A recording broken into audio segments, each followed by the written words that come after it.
Hello hi નમસ્તે જય Shri Krishna welcome to Hina deals. તો આજે આપણે વાત કરવાના છે એક એવા પુસ્તક વિશે જે લેખકનું સાહિત્યમાં ખૂબ ઊંચું નામ છે, જેમની એક બુકનું રિવ્યૂ ઓલરેડી મેં કરી લીધો છે પહેલાં, અને આજે બીજી બુકનો રિવ્યૂ કરવા જવાના છીએ.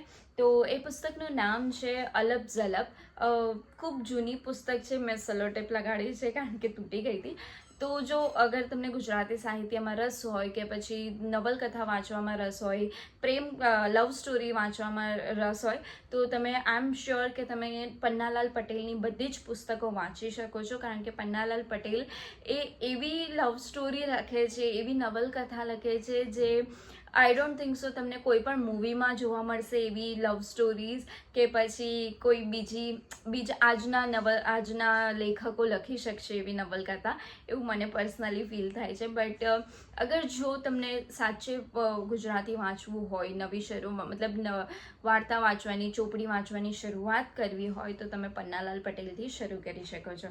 તો વાત કરીએ અલબ ઝલબ વિશે. તો ઇન ડિટેલ વાત નહીં કરી શકું કારણ કે ઓલરેડી કવર વિવર ને બધું પુસ્તક થોડી તૂટી ચૂકી છે. તો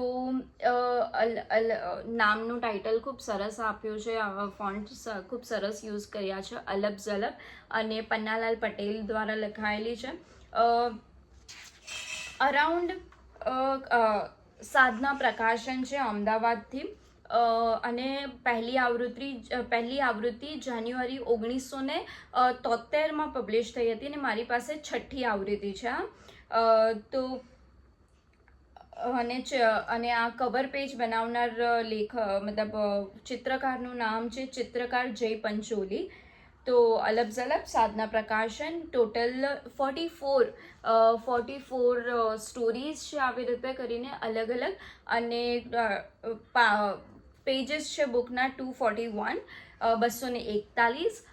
તો એટલા પાનામાં બુક લખાયેલી છે. બુક બેઝિકલી બુકના 44 પાર્ટ્સ છે, એમાં 44 સ્ટોરીઝ છે જે લેખકે પોતાના બાળપણમાં, પોતાના યંગ એજમાં જે એમની સાથે વીત્યું છે, જે એમની સાથે યાદ છે, જે સ્મરણો એમને બધા યાદ છે, એ જ બધું ઉતાર્યું છે. અગર જો તમને પન્નાલાલ પર પીએચડી કરો છો, પન્નાલાલ વિશે માહિતી મેળવવા માંગો છો, તો તમને આ બુક જરૂર વાંચવી જોઈએ કારણ કે ઘણી બધી ડિટેલ્સ તમને એમની મળશે.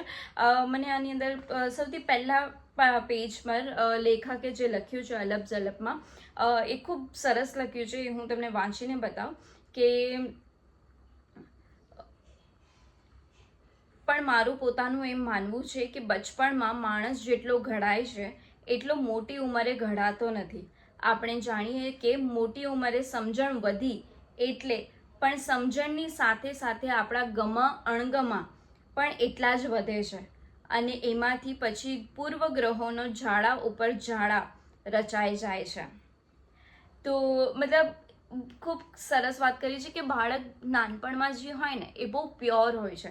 તો નાનપણમાં ઘણી બધી યાદો ક્રિએટ કરી શકે છે, ઘણું બધું એવું ક્રિએટ કરી શકે છે. પણ જેવું બાળક મોટું થતું જ હોય છે ત્યારે એની ચોઈસ બદલાય છે, એને ખબર પડવા માંડે છે.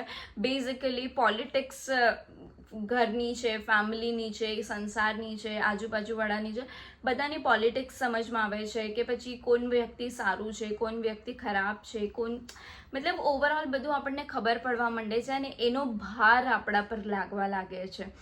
અને નાના બાળકને તો તમે જોઈ લેજો કે ગમે એટલું મારી લ્યો કરી લે તો બી એને જે બાળક સાથે રમવું હશે એ બાળક સાથે રમશે જ.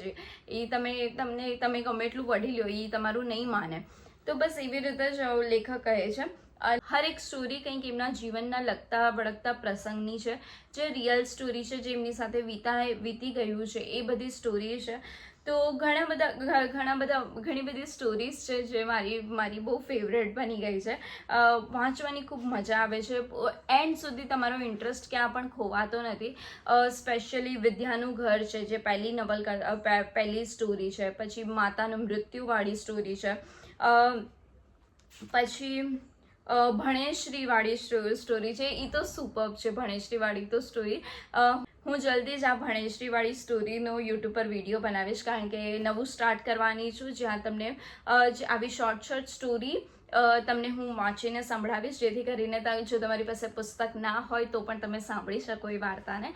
તો આ હતી અલપ ઝલપની સ્ટોરી. આવી રીતે ઘણી બધી સ્ટોરી છે કે એમના માતાના મૃત્યુ પછી શું થાય છે, એમને ભણવું નહોતું પણ છતાં પણ જ્યારે ભણવા મોકલે છે ત્યારે શું થાય છે, મિત્ર કેવી રીતે બને છે, એ લેખક જર્નીમાં કેવી રીતે જોડાય છે, ઘણું બધું છે આ બુકમાં જે તમને અગર જો પન્નાલાલ પટેલ વિશે જાણવું હોય તો તમને મદદરૂપ કરશે આ બુકમાં ઉમાશંકરે પણ પ્રસ્તાવના લખી છે, તો કેવી રીતે ઉમાશંકર એમના મિત્ર બન્યા એ પણ વાત કરવામાં આવી છે. તો જરૂરથી વાંચવા જેવી પુસ્તક છે જો તમે નવા સાહિત્યમાં મતલબ રસ ધરાવો છો. તો આજના વિડીયોમાં આટલું જ. મળીએ આવતા વિડીયોમાં એક નવી બુક રિવ્યૂ સાથે, એક નવી સ્ટોરી સાથે. અને ત્યાં સુધી જો તમે મારી પુસ્તક લાગણીઓની ગળથૂથી ના વાંચી હોય તો વાંચવાનું ભૂલતા નહીં.